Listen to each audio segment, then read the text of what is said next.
বিকেলবেলা ডিউটি থেকে এসে পিটুর বাবা, আমি আর পিটু তিনজনে মিলে একটু বাজারের উদ্দেশ্যে বেরালাম। সামনেই আমাদের একটা হিন্দুস্তান কেবলসের মাঠ পড়ে, ওখানে দেখলাম একটা ঘোড়া দাঁড়িয়ে আছে। তাই জন্য পিটুকে একটুখানি দাঁড় করিয়ে ঘোড়াটা দেখালাম।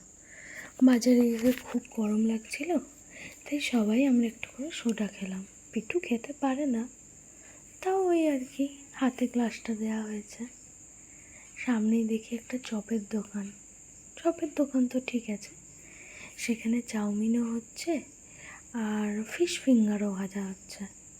তো দেখে আর লোভ সামলানো গেল না, তাই একটুখানি আমরা সবাই মিলেই ফিশ ফিঙ্গার কিনলাম। গরম তো বেশি খাওয়া যাচ্ছে না, তাও ওই আর কি, মুখের স্বাদের চেঞ্জ। পিটুর দুটো জামা প্যান্ট কেনা হলো। জামা প্যান্ট প্রচুর আছে, কিন্তু ছোটো বাচ্চা তো, কিছুদিন গেলেই মনে হয় ওকে একটা দুটো নতুন কিনে নিই। আর আমার একটা শখ হলো ধুতি প্যান্ট কেনার। এই যে দেখুন, একটা ধুতি প্যান্ট নিলাম। ফেরার পথে একটুখানি রুটি আর তড়কা কিনে নেওয়া হলো। পিটুর বাবা রুটি খায় আর ওর ঠাকুমাও রুটি খায়, আমি আর পিটু ভাত খাই।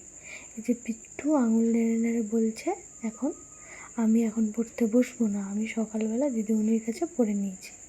পিটুর রাতের মেনু ডিম সেদ্ধ, ডাল সেদ্ধ, আলু সেদ্ধ আর একটুখানি আলু ভাজা। ওর বাবার রুটি তড়কা আর আমার এই সামান্য ঘি আলু সেদ্ধ ডিম সেদ্ধ। এটা